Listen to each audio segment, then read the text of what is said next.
O primeiro ponto que eu queria olhar de novo é aquelas 3 palavras chaves. Eu acho que até agora a gente já sabe. Quando eu faço aquela linha de tempo, não os nomes da Bíblia, mas as 3 palavras que a gente usa para se localizar na história da Bíblia. Sim, a criação, o êxodo e o exílio. Novamente, essas coisas vão ajudar você em qualquer história que você estiver lendo no Antigo Testamento, a você saber aonde que eu estou, qual parte da história que eu estou. E como parte grande, né, ele representando o Antigo Testamento, sempre as histórias estão de alguma forma ou outra nos levando para a cruz. Por incrível que pareça, às vezes, que nem uma história, que nem o capítulo 10 de Levíticos, faz parte de um caminho para a cruz, de nos preparar para compreender a obra de Jesus. Levíticos temos focado nas questões assim, de pecado, de sangue, de sacrifícios, e como isso, de algumas formas, mostra como precisamos do que Jesus fez e tudo que ele fez, né? Só para aquecer um pouco o cérebro, quando a gente vê o Levíticos, a gente está aprendendo que Jesus, ele não apenas é um sacrifício de Levíticos, ele é todos os sacrifícios de Levíticos.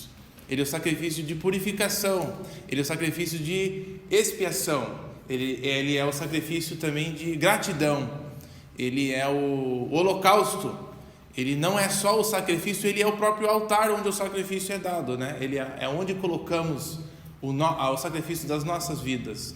Ele não é só o sacrifício, ele também é o próprio sangue que purifica, que absorve as impurezas.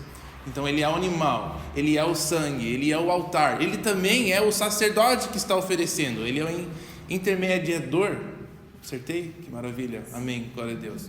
Ele é o próprio prédio, ele é o tabernáculo, ele é onde é feito o sacrifício, ele também é a cerca, ele é a porta e por diante. A gente vai vendo que ele é muito mais do que apenas uma das coisas no livro de Levíticos.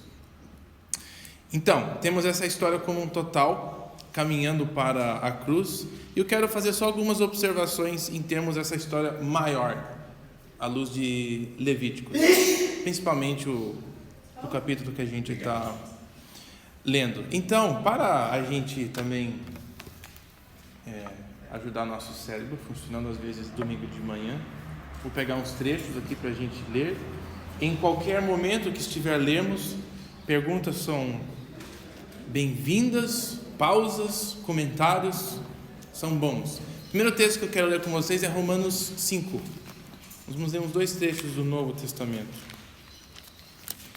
Que eu quero que fique claro que as coisas que a gente está fazendo, ela também nos ajuda a ler o Novo Testamento, não apenas o Antigo, né? Tem correspondências no Novo também. Então, Romanos 5 é o primeiro trecho que eu queria olhar com vocês. Romanos 5.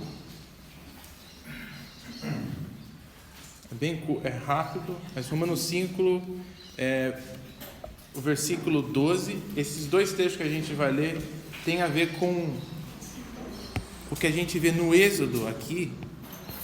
Vimos que a lei chega no momento do Êxodo, né? É quando a lei é dada de Deus ou dos anjos para Moisés, aí para o povo. E o Levítico, ele é parte dessa lei que são dadas para eles, esse acordo que Deus faz com o povo. Agora, capítulo 5 de Romanos, versículo 12, fala assim: portanto, da mesma forma como um pecado entrou no mundo por um homem, e pelo pecado a morte. Isso é só do início aqui, quando a gente vê a criação. Logo depois da criação nós temos o que a gente chama da queda, né? E a ideia é que é o pecado. A gente fala queda, mas não é tanto que Adão tropeçou no negócio e caiu. Não é tanto isso, é mais a ideia que ele pecou.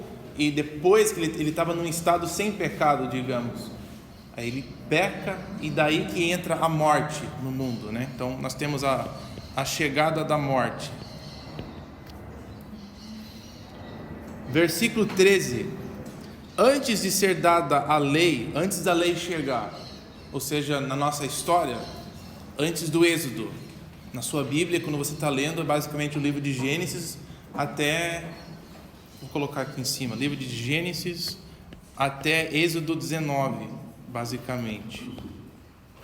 Antes da lei ser dada, o pecado já estava no mundo, mas o pecado não é levado em conta quando não existe lei, ou seja, a lei. Então esse período entre a criação, a queda e a lei é um período onde o pecado em si, que estava causando morte, ele não é identificado como o culpado de morte. Pessoas estão morrendo, há morte no mundo, mas a causa dessa morte não é claramente identificado. Então não temos as explicações assim, o que é um pecado, bem claramente da parte de Deus. Mas mesmo assim a morte reinava. É um trecho só interessante para você ter uma coisa na sua cabeça em relação a isso. No momento do Êxodo, é um momento bem importante na história do mundo, onde Deus está se revelando de forma bem clara, decisiva, explicando a vontade dele, revelando o que ele acha, o que ele pensa, ensinando a humanidade sobre pecado, sobre santidade, que é até difícil para nós hoje em dia compreendermos algumas questões. Mas é por isso que Levíticos é dado, né? Não é só um livro para regras por serem regras, mas era parte de um processo de Deus se revelar. Alguma pergunta ou comentário sobre isso, antes de continuarmos? Às vezes é até bom só falar, né? Alguém quer comentar ou perguntar alguma coisa? Tudo bem, então quando eu falo a lei, estamos referindo as leis de Moisés, os 10 mandamentos, e essa aliança que Deus fez com Israel. Eu vou morar com vocês, e se eu vou morar com vocês, vai ter que ser assim para mim não matar vocês. Estou referindo a muitas coisas, não só apenas leis específicas, mas desse contrato de Deus com o povo. Ok, vou continuar, tá? Mas continuando em Romanos mesmo, capítulo 7, são só umas 2 páginas para a direita, começando no versículo 9 do capítulo 7, pegando no meio aqui do parágrafo, mas creio que vocês vão entender. Versículo 9 diz assim, Paulo falando: antes eu vivia sem a lei, mas quando o mandamento veio, o pecado reviveu e eu morri. Ele está se referindo aqui à história de Israel, se referindo ao momento que chegou a lei, os mandamentos de Deus. Versículo 10, descobri que o próprio mandamento destinado a produzir vida, na verdade produziu morte, pois o pecado, aproveitando a oportunidade dada pelo mandamento, enganou-me e por meio do mandamento me matou. Mais 2 versículos. De fato, a lei é santa, o mandamento é santo, justo e bom. Então, o que é bom se tornou morte para mim? Claro que não. Mas para que o pecado se mostrasse como pecado, ele produziu morte em mim por meio do que era bom. Nossa, bastante coisa, né? De modo que por meio do mandamento ele se mostrasse extremamente pecaminoso. Lemos bastante, mas como que podemos resumir isso, né, de algumas palavras mais curtas? A lei chegou e ficou mais claro quem é o culpado. O pecado ficou mais pecado. O pecado ficou mais claro. E também teve morte. A morte veio com a lei. Então a lei chega e muda, ela identifica o problema, coloca uma luz, é tipo ligando uma luz numa sala, e agora tudo está claro. Então a história do Novo Testamento por Paulo, ela corresponde um pouco ao que nós estamos fazendo, que a lei chega, ela explica, ela revela o pecado e revela também como que ela vai ser tratada, mas ela identifica o problema e condena o pecado, e por isso ela traz mais morte. Não é por acaso que a gente está lendo o trecho de hoje. Pensa bem, pensa nessa história por completa aqui, né? Criação até a cruz, e pense que nesse momento decisivo de Deus se revelar, né, no momento da aliança, ele vai começar a estabelecer a casa dele entre o povo, a inauguração da casa dele. um dia que deve ser de festa. A gente leu semana passada capítulo 9, o pessoal estava celebrando, estava regozijando, alguns estavam até ajoelhados em reverência. Era um tempo assim feliz, né? E Deus, sabendo de tudo isso, Ele incluiu um elemento nessa inauguração: morte de duas pessoas bem importantes. Imagina que absurdo, a gente pensa na história como uma toda, a gente pensar, Deus quis inaugurar a sua casa, e uma das coisas que Ele quis que fizesse parte, ou que Ele planejou, que Ele antecipou, seria a morte de algumas pessoas chaves. Tipo, isso poderia ter sido evitado, se a gente está falando assim, mas falando, sei lá, mas Deus poderia ter falado, Moisés, antes de você consagrar e começar esse momento, vai lá e tomar conta do seu filho para que ele não morra, né? Deus está extremamente silencioso nessa parte, Ele deixa rolar, e deixou os dois morrerem. Eu acho muito interessante que o tempo dessa história, da lei chegando, ela é marcada por morte, é uma das marcas dela. Inclusive Paulo, ele descreve o tempo da lei até a cruz, esse período aqui inteiro, ele chama com o nome ministério. Alguém sabe como preencher essa próxima parte? O tempo da lei é chamado como ministério de alguma coisa. Vocês vão descobrir agora em 2 Coríntios 3.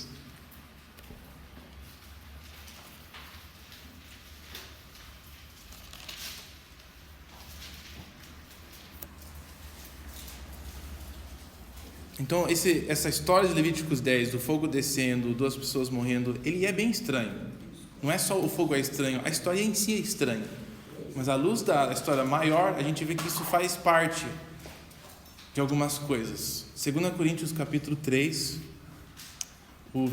começando no versículo 7. A minha tradução, a NVI, ela fala o seguinte: o ministério que trouxe a morte. Se você estiver lendo uma talvez atualizada, ou João Ferreira, ele vai ser um pouquinho mais sucinto, né? Ministério da morte. Ministério da morte, seria tecnicamente essa palavra, ministério da morte. E vocês que estão estudando grego, vocês sabem que esse relacionamento aqui, esse morte, está no caso genitivo. Então, a lógica de traduzir que trouxe a morte é um jeito de explicar essa frase, ministério da morte. É um ministério que produz morte, é um ministério que pertence à morte, é um ministério marcado por morte. Animais morrem todo dia, inclusive é tão difícil, tão complicado, tão perigoso que até na inauguração pessoas morreram. Então era um tempo que foi marcado por morte. Em contraste, vamos ler isso aqui. O ministério que trouxe a morte, ou esse tempo da lei até a cruz, foi gravado com letras em pedras, se referindo aos 10 mandamentos. Mas esse ministério veio com tal glória que os israelitas não podiam fixar os olhos na face de Moisés, por causa do resplendor do seu rosto, ainda que desvanecente. Ou seja, lembra que a gente viu quando eles foram inaugurar no final do 9, eles não conseguiam nem entrar, a glória encheu e Moisés e Arão tiveram que sair de longe, que tinha a glória do Senhor estava lá presente. Então Paulo falou que essa era que é marcada por morte, ela foi iniciada com um momento glorioso. Versículo 8: não será então o ministério do Espírito muito mais glorioso? Ou seja, o tempo depois da cruz, que encerrou a era do ministério da morte, vai ser muito mais glorioso. A gente está lendo uma história onde Deus se revelou de uma forma maravilhosa, e Paulo falando, naquele tempo teve o seu uso, teve uma glória maravilhosa que Deus se revelou, mas ela foi marcada por morte. Agora, o ministério que traz vida, que traz reconciliação, ela vai ter muito mais glória. É as promessas de Deus para a era que a gente vive, o projeto que Deus nos deu. Deus promete acompanhá-la com coisas maravilhosas. Vamos ler o resto dos versículos aqui. Se era glorioso o ministério que trouxe condenação, é outro título aqui, em vez da morte, seria monastério da condenação. Outro jeito de descrever essa época. Como será muito mais glorioso o ministério que produz justificação? Pois o que outrora foi glorioso, agora não tem glória, em comparação com a glória insuperável. E se o que estava se desvanecendo se manifestou com glória, quanto maior será a glória do que permanece. As coisas que a gente participa, né, na vida da igreja, é uma coisa que vai permanecer para sempre. O louvor a Jesus é uma coisa que vamos ter eternamente. O culto que eles tinham no passado era temporário. Então tudo que a gente viu do Êxodo até a cruz é improvisório. Improvisório. Está escrito errado? Que bom. Que bom. Improvisório. Vocês estão aprendendo uma nova palavra. Ou seja, é uma coisa que nunca foi... A intenção nunca foi de deixar assim para sempre. Oi? É improvisório. Oi? Provisório. Provisório. Improvisório é o oposto de provisório. Provisório. O que eu quero dizer com provisório? A intenção não foi de sempre ter um tabernáculo, de sempre sacrificar animais. A intenção foi de ensinar a gente algo durante esse período, da lei até a cruz. Mesmo na sua inauguração, a intenção sempre foi de ensinar alguma coisa na parte de Deus. Mesmo na época de Levíticos, com Moisés e Arão, isso estava relativamente claro, que é uma coisa que Deus estava nos levando numa direção, nos ensinando algo. Então isso é a história mais macro, né, que a gente vê do capítulo 10 do fogo estranho. Nós estamos caminhando assim hoje, bem grande. Aí agora quero só dar uma olhada no livro de Levíticos em si, e aí nós terminaremos com o próprio texto de capítulo 10. Aí a gente coloca dentro de um contexto maior e facilita a gente a não sair muito assim do capítulo em si. Legal. Então, Levíticos em si como um livro, Levítico. Eu fico falando Levíticos, mas é Levítico, né? Não tem aquele S no final. Em inglês é Levíticos? Sim, tem S no inglês. O que é interessante dessa parte do livro, isso aqui eu vou fazer rapidinho, tá? Isso aqui eu já dei para vocês. A divisão do livro, de uma forma sucinta, 1 a 7, é todo aquele negócio das ofertas. As ofertas sendo a palavra para sacrifício, é um presente. Nem toda oferta é um animal. Algumas ofertas podem ser cereal, né, como a gente viu. Aí nós temos o bloco de capítulos onde nós estamos, de 8 a 10. E eu vou colocar aqui que isso aqui é uma narrativa. No sentido que não é uma série de leis e instruções. 1 a 7 foi instruções específicas, né? Faça isso, não faça aquilo, faça assim. Vai nesse lugar, tira o sangue, tira a gordura, tira e tudo mais. Mas aí o capítulo 8 a 10 de Levítico, ele é uma história, né? E aí então foram e fizeram assim, vamos consagrar o templo. É uma história, mudou um pouco. Dos capítulos 11 a 15,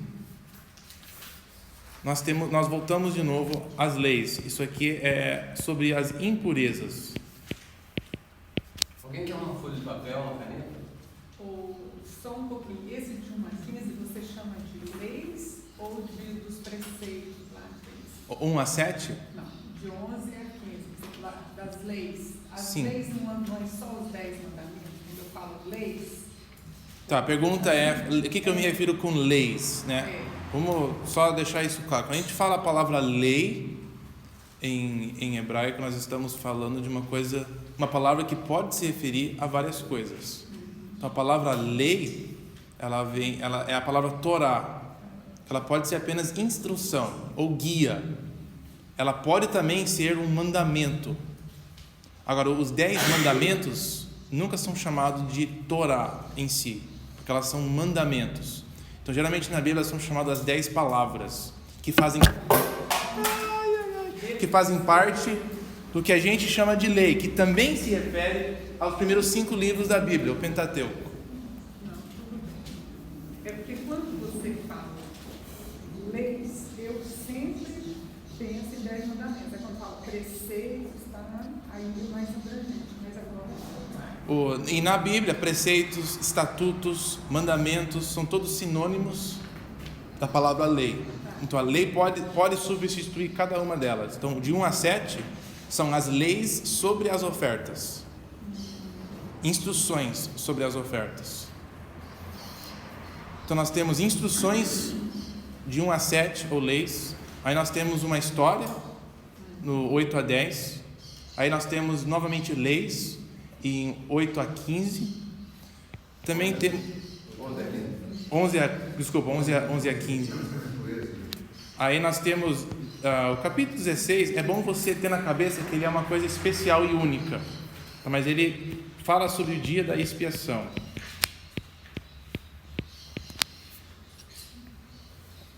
E a última parte é de 17 a 27. Eu vou falar aqui só santidade. Mas também são mais leis. A parte única e diferente nesse livro inteiro é essa parte aqui, de 8 a 10. É a única parte que é uma história. Ela se destaca no livro. Então, uma das perguntas que eu fiz um tempão atrás para vocês, não devem lembrar que eu falei só uma vez no e-mail, era de pensar assim: por que termos uma história num livro cheio de leis? Pensa assim, às vezes a gente faz uma cantata, né? Uma cantata pode ser só música, não é? Vão cantando uma música depois da outra. Às vezes tem um vídeo que acompanha a música, às vezes tem instrumentos diferentes, aí tem momentos onde pessoas diferentes vão cantar. Outras vezes tem cantatas que tem histórias dentro dela, se eu não me engano, né? Pode ter uma peça que vai rolando e a peça tem a cantata, ou a peça está dentro da cantata, ou uma peça tem música dentro dela. E a ideia é de dar uma continuação. A peça às vezes é um tema, digamos, do Natal, e ela simplesmente repete as músicas, ela enfatiza as músicas, ela ilustra as músicas, é um exemplo, né? Então pense no livro de Levítico, que tem leis, aí tem uma história no meio dela, que está dando continuidade ao que está sendo falado. Ou é o inverso, as leis estão em volta da história, que na verdade o Levítico está dentro de uma história bem maior, é tipo uma pausa numa história de Gênesis, pessoal saindo, né, caminhando para o deserto. Nós temos essa pausa aqui de leis importantes. E o que é dentro desse livro como um todo? A gente vê essa história da morte, da consagração do tabernáculo. O que a gente pode extrair de apenas dessa diferença? Não sei se estou fazendo a pergunta do jeito que explico, mas o que eu queria que a gente pensasse é: por que a gente tem essa história aqui? Como é que ela nos ajuda no livro de Levíticos? O que ela ensina ou repete no livro de Levíticos? Ela ilustra que o pecado traz a morte. Uma ilustração prática. Então, com a morte dos 2 filhos de Arão, é uma ilustração da morte, a ilustração consequência do pecado. Agora, na história, os 2 filhos de Arão pecaram? Tem certeza que falou que eles pecaram, por isso que eles tiveram que morrer? Acho que a coisa mais discrepante nessa situação... Peraí, desculpa, eu só digo isso porque às vezes a gente pensa uma coisa, assumindo já... Essa história é bem conhecida, né? A gente pega ela fora do livro de Levíticos. É um exemplo, sem pensar nela dentro da... Não estou falando que está errado. Estou, mas não estou.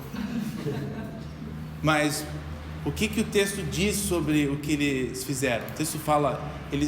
Não, outra pergunta seria: o que eles fizeram de errado, então? Eles levaram um sexo que não foi o que Deus tinha orientado. Então, e Deus falou que não podia fazer isso.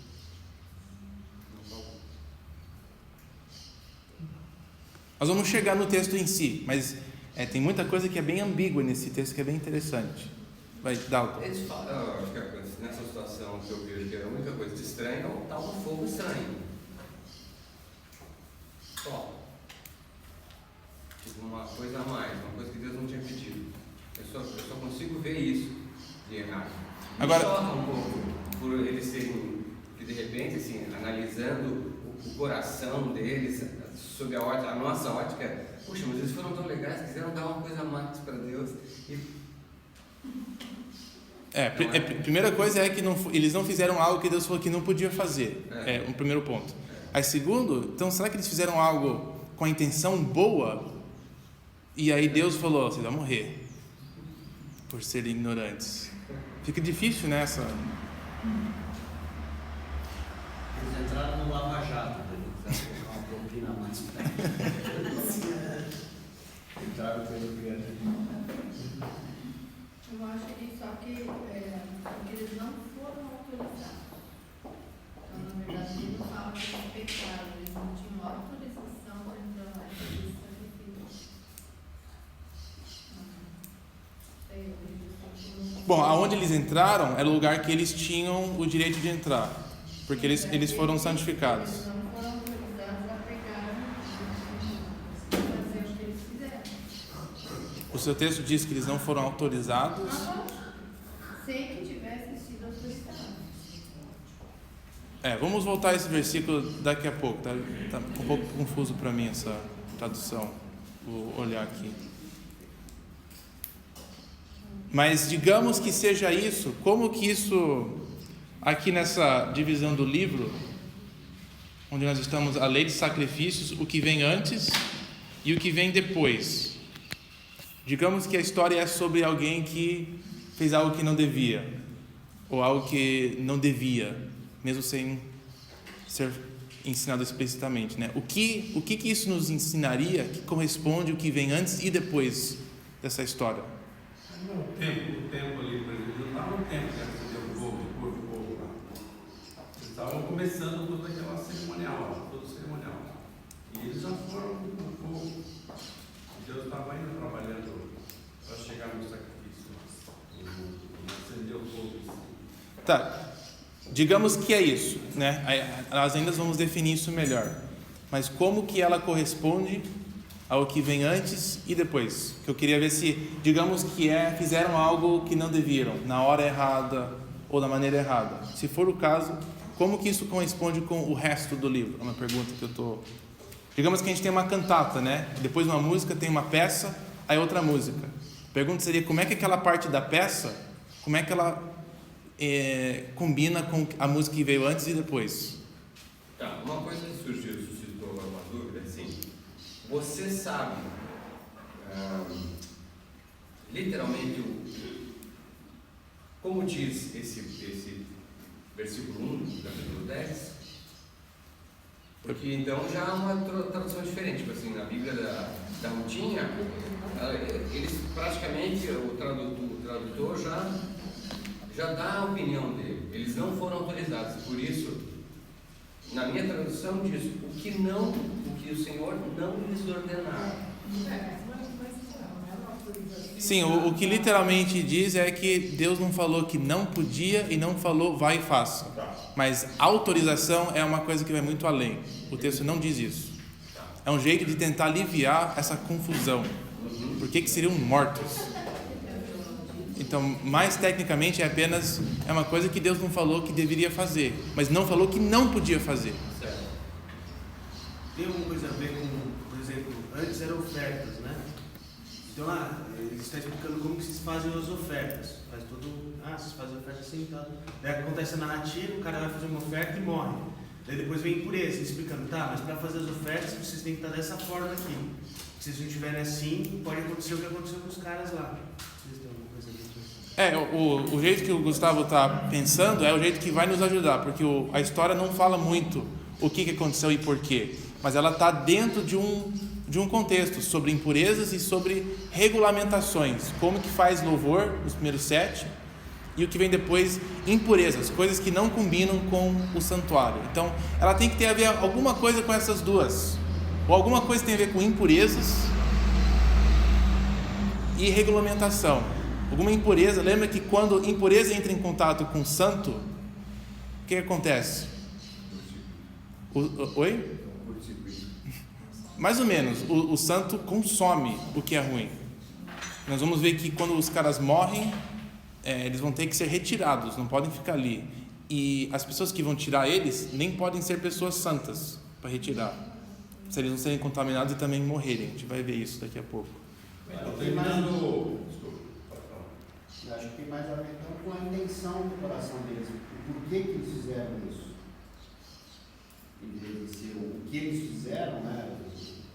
Em si a oferta, mas a intenção que eles estavam fazendo aquilo a mais para Deus, a intenção do coração. Pode ser que o texto, como o texto não fala, né? Uma das coisas que a gente fica pensando é, nossa, mas por quê? Né? Será que eles estavam com o coração errado? É uma possibilidade. Você ia falar uma coisa, Zé? Eu ia. Porque terminando o 9, o próprio Deus estava encarregado do fogo. Ele destruiu com o fogo dele lá, o altar, as coisas que estavam acontecendo ali. E de repente os camaradinhos pegam lá o fogo que eles acenderam ali e foram para o altar. Quer dizer, Deus estava encarregado de queimar esse altar aqui, não o incenso deles ou o fogo deles. Então eles não esperaram o tempo de Deus. Mais ou menos um paralelo com o que aconteceu lá com Saul. O profeta está demorando aqui, eu vou fazer o cerimonial. Já perdeu o trono antes de sumir. Quer dizer, o tempo de Deus, ele é dele. Não adianta eu antecipar.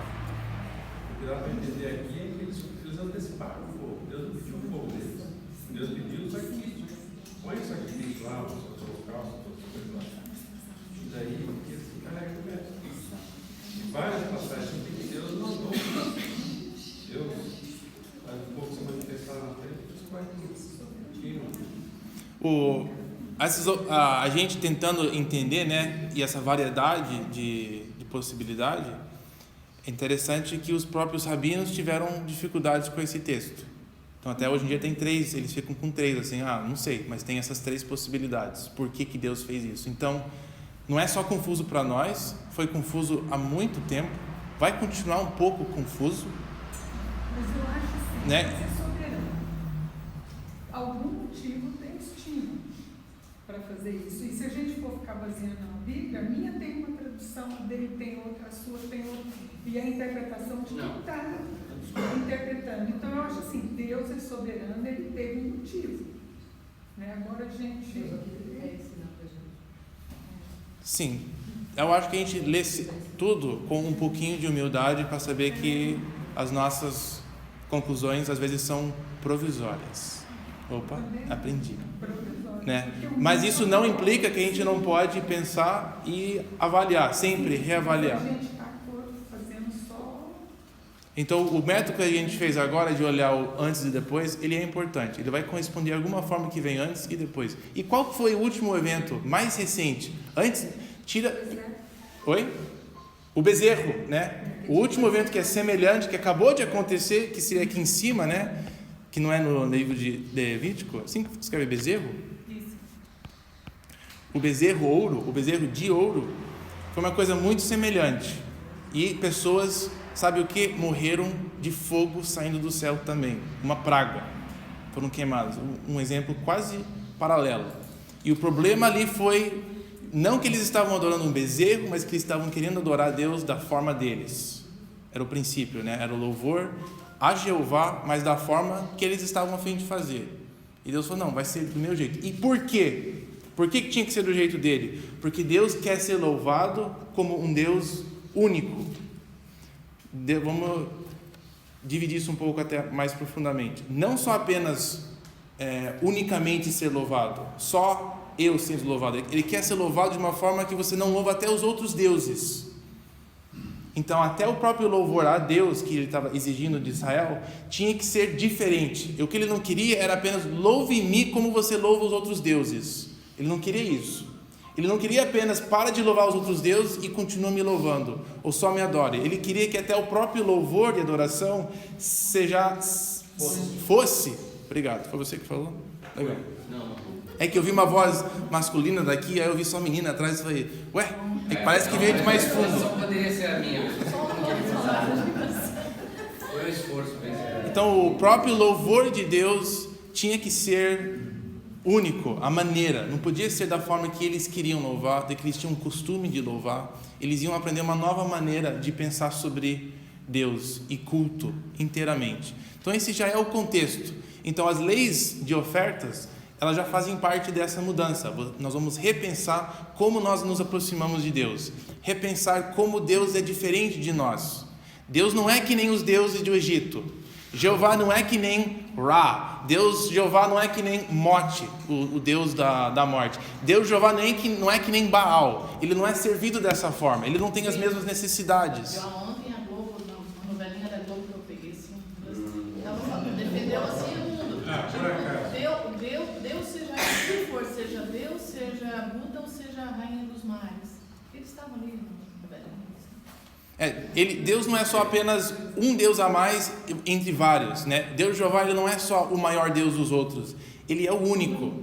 Ele é o único ser que existe do tipo dele. Então, o louvor a ele tem que representar isso de alguma forma. Então, as ofertas, elas são únicas, né? Então, na hora de adorar, de estabelecer o seu santuário, tem que ser do jeito que vai representar isso de alguma forma. Então, eles estavam quebrando alguma coisa. Você ia falar uma coisa, William? Acho que é um evento um pouquinho mais recente no sentido temporal mesmo, de Ananias e Safira, onde Pedro praticamente mostra essa questão de o nosso Deus ser diferente e o desejo do seu coração tem que ser puro ao fazê-lo, ao ofertá-lo. Ananias e Safira praticamente tiveram uma morte parecida com essa aqui. Eles ofertaram, vamos lá vender o que é nosso e vamos ofertar outra parte. Só que eles acabaram meio que trapaceando ali no final. Conhece? Sim, a gente vê então correspondências desse tema em outras partes, no Novo Testamento também.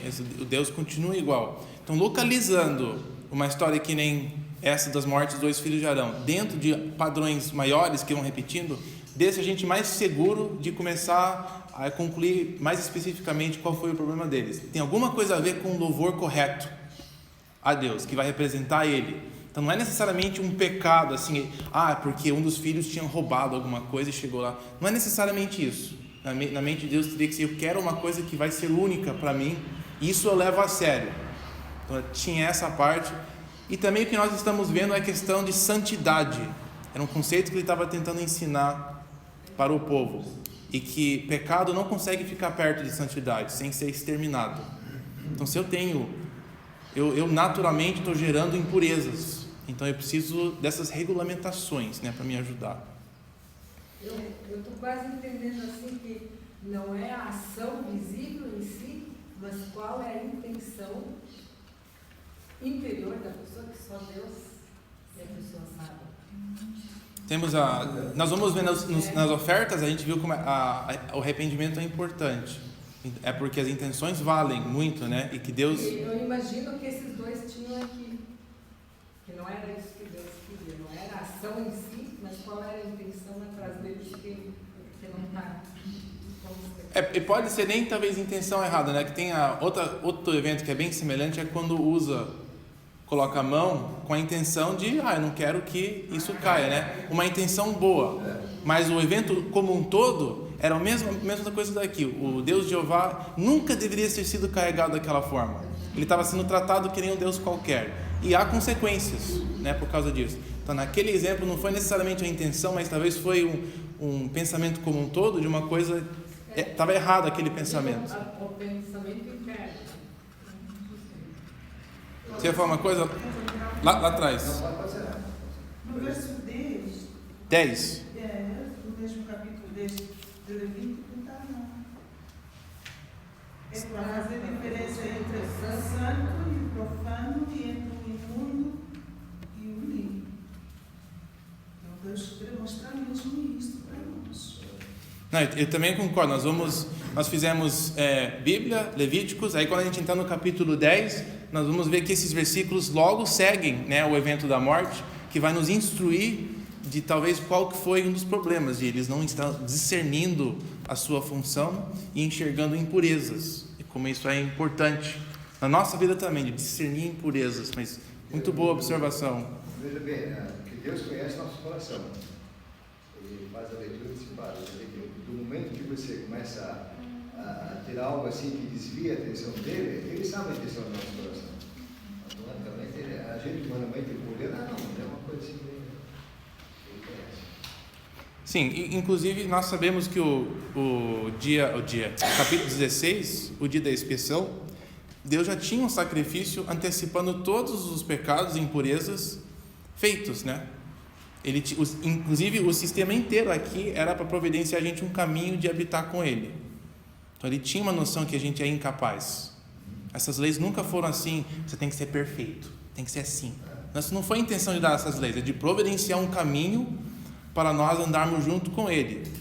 E o sangue era de nos ensinar o que era necessário para tomar esse lugar. Para nós nos aproximarmos, precisávamos de sangue inocente. Mas ainda continuando aqui, o pensamento da morte, na sequência da morte, dos dois. Porque teve toda uma história ali, o povo deve ter ficado com a pânico com a situação ali. E Moisés ficou apreensivo, ficou preocupado. Tanto é que ele chamou os dois irmãos, os camaradas lá, tiram eles para fora do véu. Quer dizer, não é só tira daqui, tira para fora. E mais, como era costume, eles rasgavam as vestes, eles planteavam e não passa nada disso. Para que a gente também não seja. Se você vai ver uma coisa interessante, é que os capítulos 11 a 15, é só nos capítulos 11 a 15 que é explicado por que tinha que ser removido. O capítulo 8 a 10 não fala por quê, mas ele parte da intenção de ter essa história aqui é de nos fazer, mas o que é isso? E a gente vai lendo para frente e vai entendendo por que essas leis de 8 a 15 são necessárias. Porque Moisés diz, não descubram a cabeça, não rasguem as vestes, não cantei. Quer dizer, ali ele estava preocupado com o que poderia ser a sequência de toda aquela situação de morte ali, né? Então vamos entrar, já que já estamos, né? Vamos olhar agora o capítulo 10 com bem mais precisão. Tá? Eu fiz uma divisão provisória do capítulo 10, que eu acho que ajuda a gente a ir em sequência, né? O capítulo 10, eu acho que a gente pode dividir assim, com os primeiros 3, nossa, que horrível, vamos deixar, vamos vagar.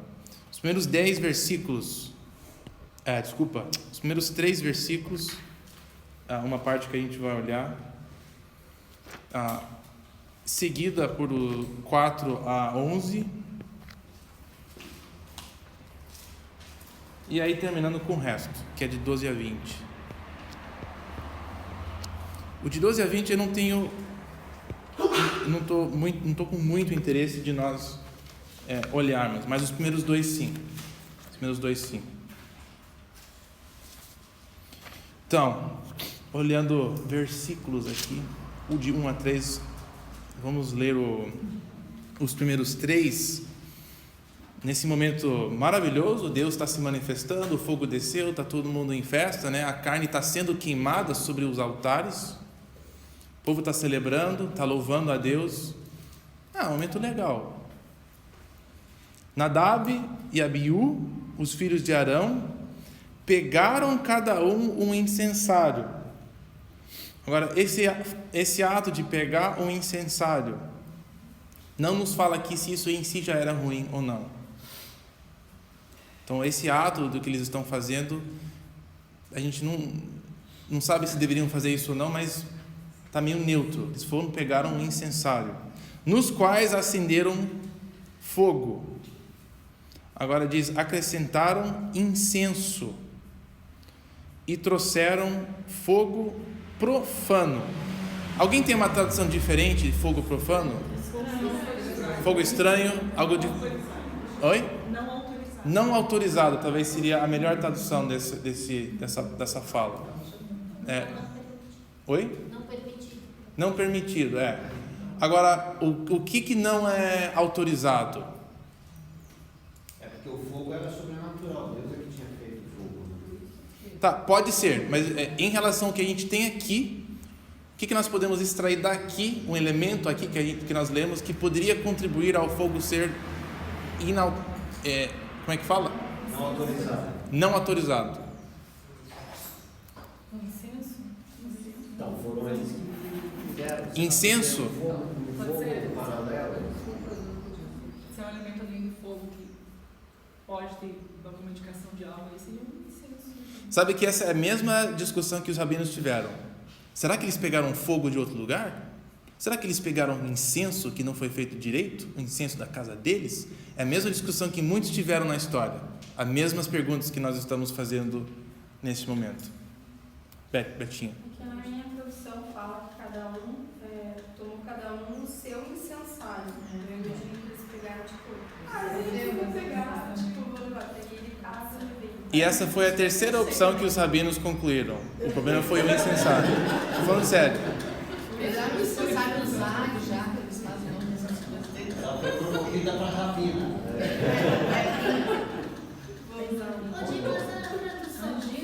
Porque aqui o meu tá fogo não permitido. Aí embaixo tem uma observação, literalmente, fogo estranho. A tradução original, acho que Levíticos 10. Eu vou só olhar novamente porque Tá bom, a pergunta foi sobre o fogo estranho. Literalmente ali é fogo estrangeiro. A palavra estrangeira faz palavra assim, pessoa que não é nativa, né? Não é uma palavra comum para falar de fogo. Então essa sempre foi a disputa, porque como essa palavra é só usada aqui desse jeito, a gente não sabe definir muito bem. Se tivesse uma outra lei, fogo estranho é quando você pega um incensário que não é seu, quando você pega incenso que não está feito correto, quando você pega um fogo que não é do altar. Como não tem essa definição, nós só temos isso, fogo estranho. Então não é um bom caminho nós tentarmos extrapolar demais o que é esse fogo e por que ele estava estranho. Fogo estranho ou fogo estrangeiro que você falou? Ele falou estrangeiro. É a palavra estrangeiro, né? Estrangeiro que é de outro lugar, estrangeiro de um outro... Assim, essa palavra é para descrever estrangeiro. Aí ela é colocada aqui para descrever o fogo. Agora, como que a gente traduz isso? É por isso que tem variações. É porque não está claro qual que é o sentido de um fogo que não é daqui. Será que é que o fogo em si que eles pegaram, não pegaram do altar? Então fica confuso essa... Entendi. Porque estrangeiro pode dar a ideia daquele... Vocês estão adorando a mim como os outros povos adoram os seus deuses. Eu quero que vocês adorem do jeito que eu determinei que vocês têm que adorar. Não do jeito que vocês acham melhor de adorar. Tem a ver com isso também? Pode ser, né? A única frase que a gente tem aqui que nos ajuda um pouco é a frase que segue, que é que Deus não lhes ordenou. É a única palavra, a frase que descreve fogo estranho é a frase algo que Deus não falou para você fazer. Ele não falou que não podia, apenas foi algo que Deus não mencionou. Parece que eles fizeram algo que eles acharam que era bom, mas é difícil concluir. Mas trazendo aqui para o nosso... Eu faço um monte de coisa assim que eu penso e não é. Deus podia não consumir também. Ele está numa outra dispensação. Mas uma outra coisa que eu vejo, por si só, lendo a Bíblia, lendo o livro de Levítico, parece muito claro, é que para cada sacrifício, para cada ritual, para cada formalidade que Deus está orientando, tem que ser daquele jeito. Deus fala, faça isso, corte aqui, separa isso para os rins. O camarada vai separar os rins, o fígado, não sei o que, vai separar os rins. Deus está dando orientação. Então, no momento que, para mim, parece meio claro assim, Deus falou, faz isso, os caras não fazem isso e fazem mais aquilo, vai falar, alguma coisa vai dar errado aí. É o que nós estamos fazendo.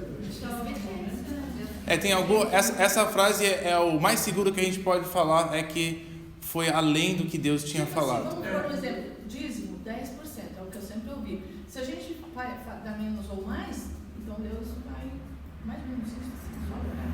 Não, acho que aqui no total nós estamos falando de como nós, onde nós estamos em Levítico, quer dizer, como nós adoramos a Deus. E Deus estava querendo deixar muito claro o jeito que Ele queria ser tratado e reconhecido.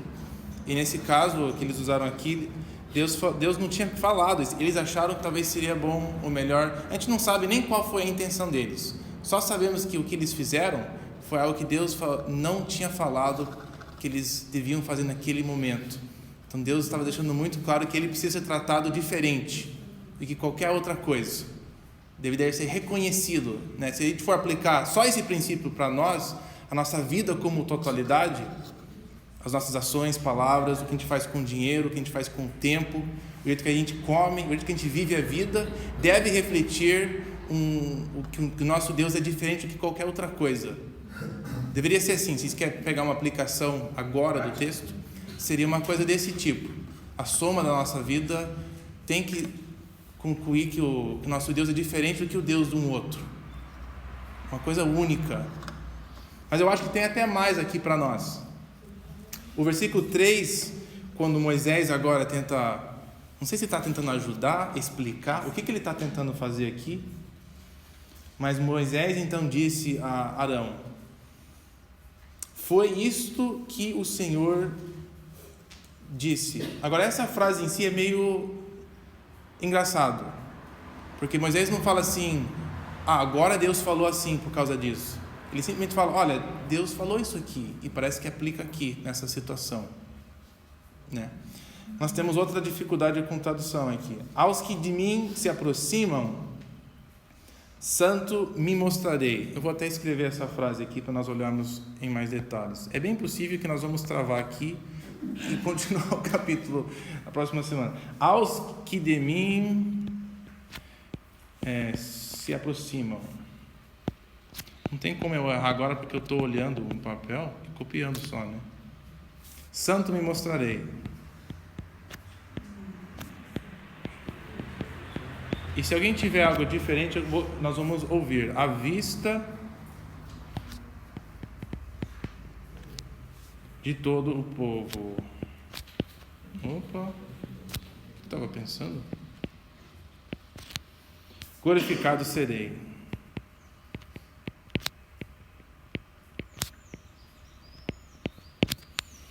Aos que de mim se aproximam, santo me mostrarei. À vista de todo o povo glorificado serei. Alguém tem uma tradução um pouco talvez diferente? Manifestarei minha santidade. Aonde? O Senhor falou, manifestarei minha santidade entre aqueles que se aproximarem de mim, e serei glorificado diante de todo o povo. Legal, alguém? Eu estou procurando uma diferença nessa frase aqui. Eu serei consagrado por meio de quem está perto de mim e serei glorificado na presença de todo o povo. Tá. Vocês ouviram a diferença na frase da Enaide? Enaide, por favor, leia mais uma vez, aí eu vou escrever. Eu serei consagrado por meio de quem está perto de mim e serei glorificado na presença de todo o povo. Eu serei... Você vê que eu sou atrasado, devagar, vai, fala de novo. Serei consagrado por meio de quem está perto de mim.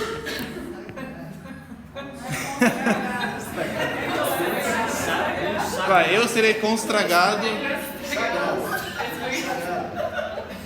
Aqui, ó. Eu serei consagrado. Eu sou letra que nem para os meus aluninhos, consagrado. Tá, já é o suficiente. Eu sei.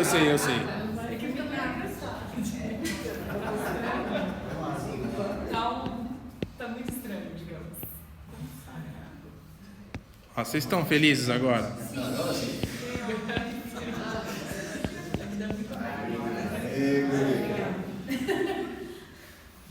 Tá. Vamos ver aqui a diferença nessas duas frases, que tem uma diferença enorme. Não é? A primeira fala é aos que de mim se aproximam, santo me mostrarei. Nessa primeira frase de cima, me mostrei algo que Deus vai fazer, né? Ele fala, eu vou me mostrar santo. É uma ação de Deus. No segundo, a ação não é por Deus diretamente, apesar de ele ser santificado, vai ser um pouco diferente, né? Eu serei consagrado por meio de quem se aproxima de mim.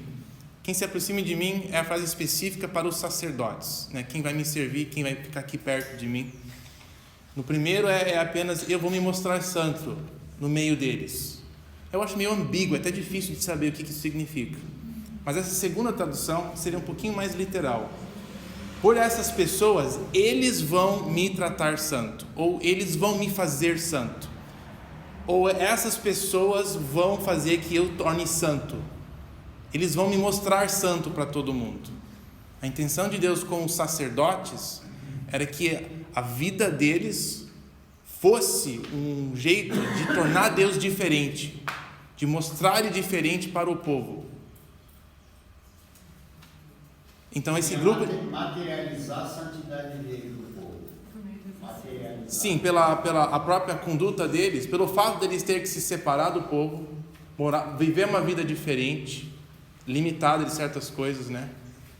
Morando só em volta do tabernáculo, uma vida restrita, bem mais do que eles. A vida deles ia tornar Deus mais santo, visualmente, ia ensinar que Deus era diferente. Então era uma das formas de Deus se fazer santo, que era parte do tema, né? Deus quer ser louvado como algo único.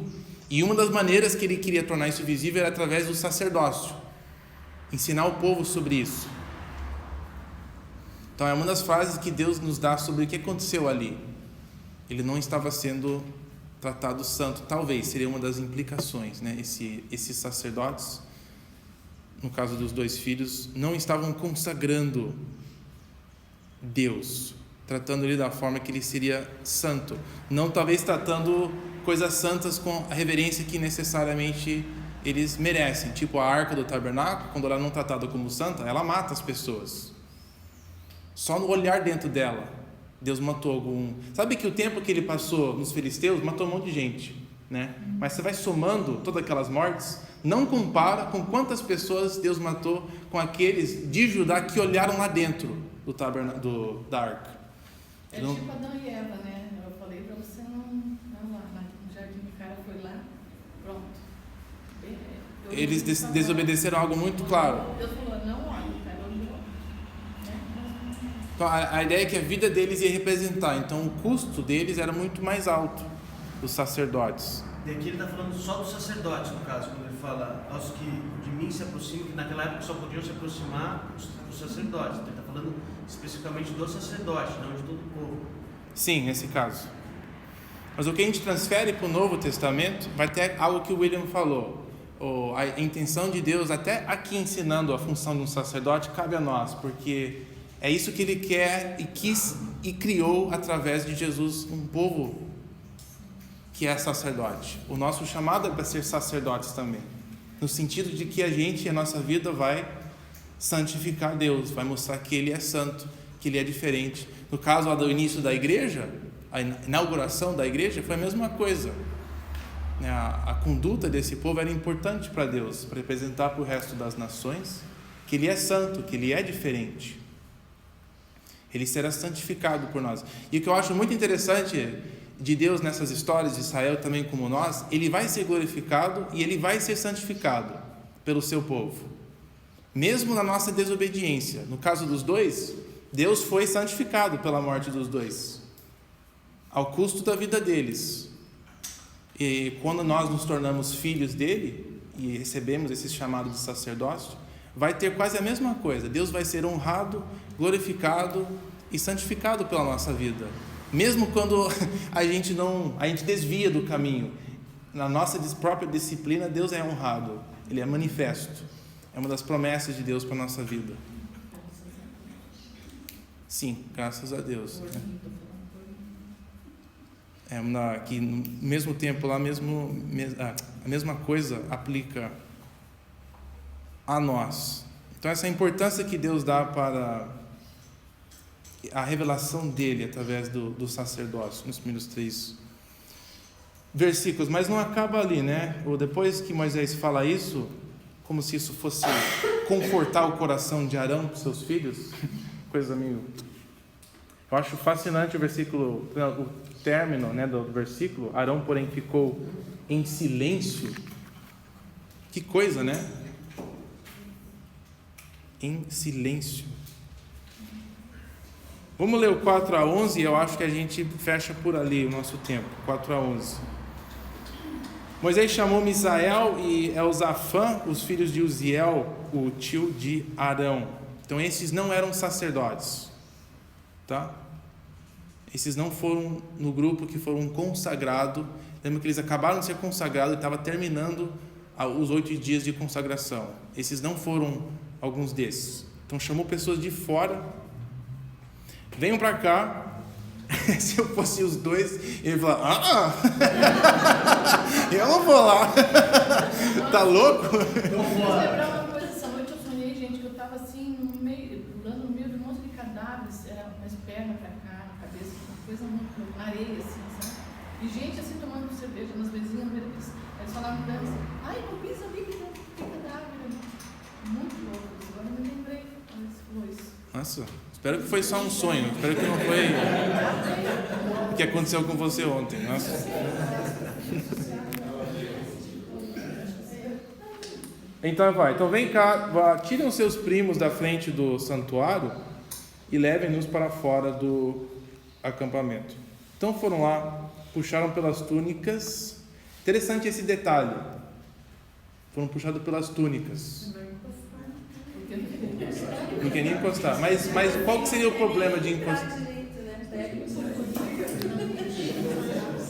Para fora do acampamento, conforme tinha ordenado.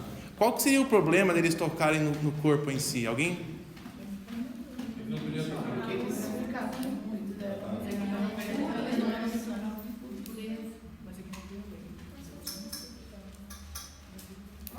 Desculpa, eu ouvi um monte de coisa, mas eu senti que eu não ouvi nada. Eu acho que eles não viam. Por causa da impureza, da daga. Mas o corpo estava impuro? Parece que eles estavam bêbados, né? Os filhos de Arão estavam bêbados quando foram. A gente não sabe, né? Sim, não, aqui no rodapé da minha Bíblia diz que eles estavam. A razão que ele diz isso é que mais para frente no versículo, a instrução para Arão vai ser: não beba quando você entra lá, para que você não morra, né? Mas é difícil concluir se era isso mesmo, né? Mas possivelmente.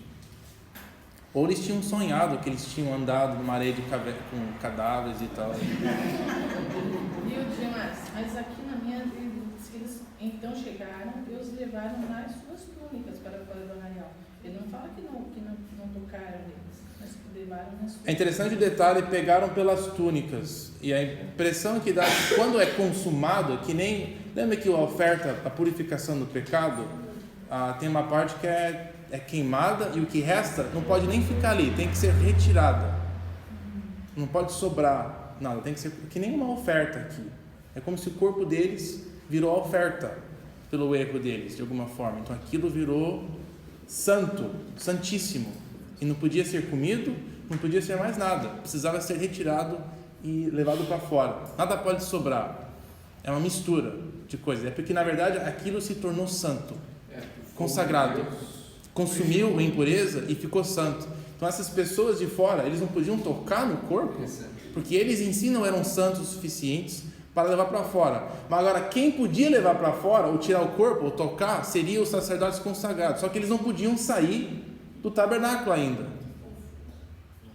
Está confuso. Tá confuso. Mas é legal estar confuso. 6 em adiante. Então Moisés disse a Arão e seus filhos Eleazar e Itamar: não andem descabelados. Engraçado. E nem rasguem as roupas em sinal de luto, senão vocês morrerão. Eu acho muito extremo, né? Por isso que eu raspo a cabeça, eu não quero correr o risco de ir para a igreja descabelado. Rasguem as roupas em sinal de luto, senão vocês morrerão, e a ira do Senhor cairá sobre toda a comunidade. Uma pergunta: a ira do Senhor que vai cair sobre a comunidade, vai cair por causa do cabelo descabelado ou porque os sacerdotes morrem? Por causa da atitude branca, porque o filho morreu. Então, se eles entrarem em luto, Deus vai punir a sociedade inteira? É essa a lógica dessa parte? Você entendeu a pergunta que eu estou fazendo? Por que Deus vai punir toda a sociedade? Qual que é o perigo aqui da sociedade inteira ser punida? Então, aqui também não se sabe se Deus falou isso para Moisés ou ele deduziu. Né? Não, mas Arão não era sacerdote também. Se ele pecasse, todo mundo seria culpado. Não era assim? Se ele errasse numa prescrição de ofertas, né? No caso. Mas sendo o sacerdote, o santo, o representante de Deus, eu entendo que o silêncio dele ali falava mais para a população daquele povo que estava em volta ali, do que se ele se manifestasse ou dissesse qualquer coisa. Porque ele se manteria em silêncio justamente para que ele não dissesse nada que fosse contra aquilo que Deus estava determinando no momento, e todo o povo pagasse por um erro dele e falar qualquer coisa. Eu acho que se ele planteasse, todos iam começar a chorar esse erro. Mas Deus falou que o povo pode. Ele vai falar mais para frente. O povo pode, mas vocês não podem. Isso que é engraçado, né? Só porque só o Arão e os filhos dele não podiam e o povo podia. Eu acho que eles tinham que terminar Mas nem só isso. A vida toda deles eram assim. Né? A ideia aqui é que essa expressão descabelar e entrar em luto é que eles não podiam ir lá ver o cadáver. Não podiam lá enterrar. Essa expressão significa isso. Não é necessariamente em si, se um fio do seu cabelo estiver descabelado, não era bem isso. Era mais uma expressão para dizer, vocês não vão poder ir fazer luto e enterrar os seus 2 filhos. Mas Arão, você não vai poder participar disso. Senão você vai ficar impuro. E qualquer um que vai e faz isso, fica impuro por causa da morte daquele cadáver. Você fica muito perto daquilo. Então é uma coisa boa para ele. Você não vai poder fazer isso. Porque se você fizer isso e entrar aqui de novo, ou no estado que você está, que você tem santidade, lembra que Arão e Moisés estão contaminados com santidade. Então, se eles receberem impureza, eles vão ser também queimados. E aí, se eles são queimados e não tem mais sacerdotes, vai ser ruim para todo mundo.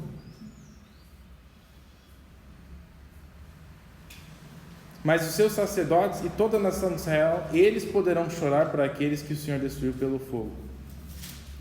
Versículo 7, vamos terminar esse negócio. Não saiam da entrada da tenda do encontro, senão também vocês morrerão. Eles estão santos. E até completar aquele negócio, eles não podem sair. Que se eles tocarem em impurezas, eles também morrem. Santidade, pecado e impureza não combinam.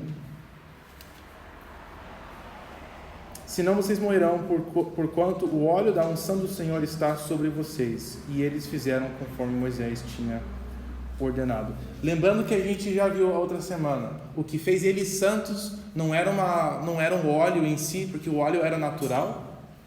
O que fez eles santos não era uma vida maravilhosa. O que fez eles santos não era que eles eram descendentes de um sacerdote super santo.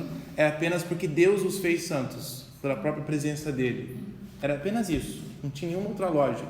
Então Deus fez eles santos pelas palavras, pelo ritual, porque eles obedeceram, né? Então ensinando santidade para o povo. Deixa eu só completar aqui até o final do 11. Depois o Senhor disse a Arão: vocês e seus filhos não devem beber vinho e nem outra bebida fermentada antes de entrar na tenda do encontro, senão vocês morrerão. Foi ali que o Araújo falou que algumas Bíblias falam que é por isso que os 2 filhos morreram, que eles estavam bêbados, né? Pode ser que foi o caso, mas não seria o fato de estar embriagado. Mas eu acho que eu esqueci seu nome. Como é que é? Carota? O que ela falou no início, eu acho que o está embriagado, ele não discerne mais o que é puro, impuro. Não está com o seu senso, que ele vai falar o seguinte, né? Versículo 10, vocês têm que fazer separação entre santo e profano. É por isso que não pode ficar embriagado. Não é porque o álcool em si torna a pessoa menos santa. Não é isso, porque ele morreria no momento que ele bebesse, né?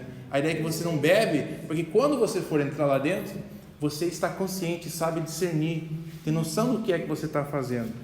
Você tem que fazer separação entre o santo e o profano, entre o puro e o impuro, e assim ensinar tudo isso para os israelitas. Não só no falar, mas na própria conduta sua aqui dentro do tabernáculo, do seu serviço, das coisas que você tem. A sua vida vai ensinar o resto do meu povo todos os decretos que o Senhor lhes deu por meio de Moisés. Então, parte da razão deles serem mortos, eu acho, era o tipo de exemplo que eles estavam dando também para o resto do povo, e Deus quer ser santificado pelos aqueles que se aproximam dele. Isso é muito prático para nós. Vai, William. Lendo Gênesis 6 em diante, né, que a gente fala um pouquinho, é bem duro ver com a situação em que Arão e seus filhos estavam. Mas se a gente for lá no capítulo 21, Levítico mesmo, a partir do 10 até o 12, 21, 10 a 12, existe uma série de Peraí, 21, 6... 21, 10... 21, 10, só para todo mundo poder seguir aquele. E eu também, porque. Vai. 21, 10 a 12, né? Uma série de regulamentações para os sacerdotes. E entre eles estava o sumo sacerdote, aquele que entre seus irmãos. O sumo sacerdote, aquele que entre seus irmãos, sobre cuja cabeça tiver sido derramado o óleo da unção, e que tiver consagrado para usar vestes sacerdotais, não andará descabelado, não rasgará as vestes em sinal de luto, não entrará onde houver um cadáver, não se tornará impuro, nem mesmo por causa do seu pai ou da sua mãe, não deixará o santuário do seu Deus, nem profanará, porquanto foi consagrado por óleo da unção de Deus. Um monte de regulamentações na qual Arão estava naquele momento naquela situação. Ele não poderia fazer tal coisa por conta das regulamentações que eu acho que anteriormente ele já tinha conhecimento. Mas será? Oi? Será que essa regulamentação veio antes? Ou ela foi depois que aconteceu isso, aí apareceu, foram dadas essas orientações, ou se chegar à conclusão que era dessa forma? Bom, mesmo se chegou ou não, ali no momento Deus fala, não faça isso, né? Então, ele repete mais tarde no livro, então você vê outro link no livro do que vem depois. Essa história não está isolada em Levíticos, ela está interligada com o resto do livro, como Deus vai levar a sério essas coisas. E a lógica é de você não participar do luto, porque mesmo se você, nem tocando no cadáver, se você entrar no mesmo quarto, mesma casa que estiver o cadáver, o sacerdote recebe impureza. E o sacerdote não pode estar perto de impureza desse tipo. É um grau muito alto. Senão ele morre, porque ele é santo. Então ele não pode se aproximar dessas áreas. E o que a gente leu faz parte da lógica total do que aconteceu com Ana. Por isso que ele não pode tocar. E por isso que filhos que não eram sacerdotes tinham que entrar e levar o corpo para fora.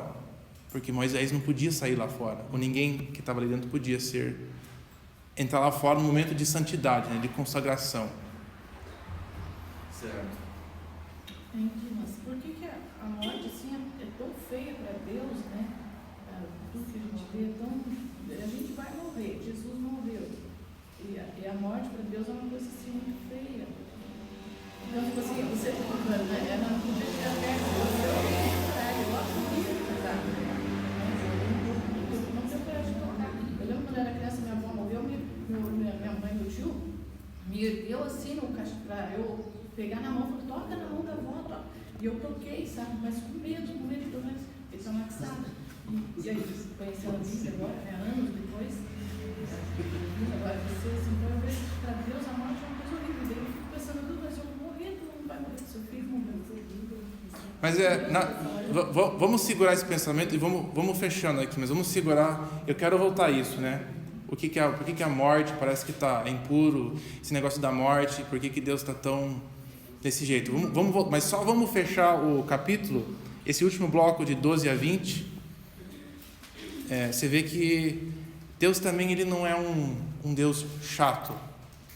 12 a 20 tinha outras coisas que Moisés tinha que fazer, tipo terminar a oferta de purificação pelo povo, mas que ele não fez totalmente, por causa desse acontecimento das mortes dos filhos, e foi aliviado.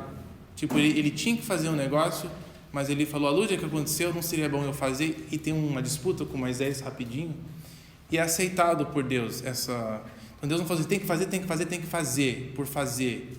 Então, ao lado dessa regra que Deus, ele é bem rígido com os 2 filhos de Arão, e eles morrem, logo depois a gente vê que Deus também leva em conta a fraqueza humana e as circunstâncias da vida, que as regras deles não são para serem seguidas cegamente.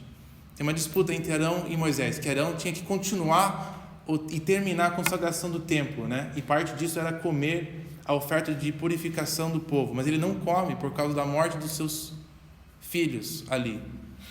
Então tem um negócio onde as regras de Deus, elas levam em consideração a nossa própria vida, nosso bem-estar e também as circunstâncias da vida. Tem circunstâncias que temos que mudar certas coisas. Então o último bloco é interessante, em contraste com as partes anteriores. Para encerrarmos essa pergunta aí da coisa da morte, eu acho que vale a pena, só para a gente terminar, pensando nossa linha de tempo, né? O que a gente falou no início é que esse tempo do Êxodo, da chegada da lei, até a vinda de Jesus, nós falamos que esse tempo tem esse título, né, do ministério da morte. É uma das coisas que caracteriza, né? E tem um tempo onde Deus estava ensinando certas coisas. Tem um tempo que Deus estava deixando muito claro a associação de pecado com morte. Morte é causado pelo pecado, é causado pela impureza, é causado pela nossa desobediência. Então tem uma ênfase muito grande nisso. E como santidade é vida. O que Deus tem é vida, né? Então tem um negócio que morte e impureza não pode ficar muito perto de vida, porque vida consome a morte. Morte não é mais forte do que vida. Então Deus não pode ficar perto disso. Ele consome. E por isso que ele tem que até colocar uma cerca no tabernáculo. Porque o pecado que leva à morte está dentro de todos nós. E santidade, se fosse entrar em contato diretamente com aquilo, mata, né? Então o que seria necessário? Era a purificação desse pecado. Isso tudo nos levando para a cruz. Uma das razões que aquilo é muito forte em todo esse tempo no Antigo Testamento é que esse corpo está infectado com o pecado. Ele precisa morrer. Mas o que foi feito por nós é uma purificação. Lembre que o que é purificado é o tabernáculo, né? Então a presença de Deus, ela é purificada para nós nos podermos nos aproximar sem ser consumidos. Mas eventualmente esse corpo vai ser destruído e nós vamos receber um novo. Isso não vai ser o fim. A ideia da morte de Jesus é de mostrar que no plano de Deus, ele sempre teve em mente o plano de tratar o problema da morte. Que não é a morte em si, é o que causa a morte, é o próprio pecado. Então esse ênfase na morte deixa muito claro que isso precisa ser tratado. Deixa muito claro que tem um problema. Deixava muito claro para eles, durante todo esse período do ministério da morte, é que o que está causando morte vem de dentro da gente. As impurezas são geradas de dentro para fora. Que nem Jesus falou, o que nos deixa impuro é o que está aqui dentro. É o que sai da boca. Não é o que a gente apenas escuta e nos torna impuro. Tudo aquilo estava nos ensinando que impurezas são geradas de dentro de nós. E o que Jesus veio fazer é tratar deste problema mesmo. Essa purificação que na cruz acontece, limpa o tabernáculo e também limpa a nossa consciência, tira a culpa e nos promete um corpo restaurado, para mim, assim, o que perfeito. É forte é o material, é o cadáver, é o corpo. O espiritual eu sei, tem todas as promessas, a vida, né? É uma questão física mesmo. Isso que é fantástico, a ressurreição do corpo de Jesus. Foi o mesmo corpo que carregou o pecado, foi restaurado. Mas não restaurado assim, ele voltou a ser que nem era antes. Ele voltou a ser mais perfeito e completo, sem ser aquele peso da tentação do pecado. Então nosso corpo vai ser a mesma coisa. Teremos um corpo restaurado que não terá esse peso e pecado dentro dele. Vai ser retirado o que causa a morte no nosso corpo. Então, encerramos por aí no capítulo 10 de Levíticos. Os próximos capítulos agora, de 11 a 15, quem não está aqui é quem fez perguntas sobre as impurezas. Nós veremos então, a gente vê esse momento dramático na morte dos dois, e nós vamos tratar da questão das impurezas. E nós vamos ver que 11 a 15 as impurezas por grande parte são geradas por nós. Não são forças exteriores. As impurezas são geradas do nosso próprio corpo. Então 11 a 15 será o próximo bloco. Eu vou tentar encarar todos esses capítulos como um só, tá? E durante a semana eu mando uma divisão nos capítulos para você ler, mas lê esses 1, 11, 12, 13, 14, 5. Vamos ler os 5 para a semana que vem, tá? 11 a 15.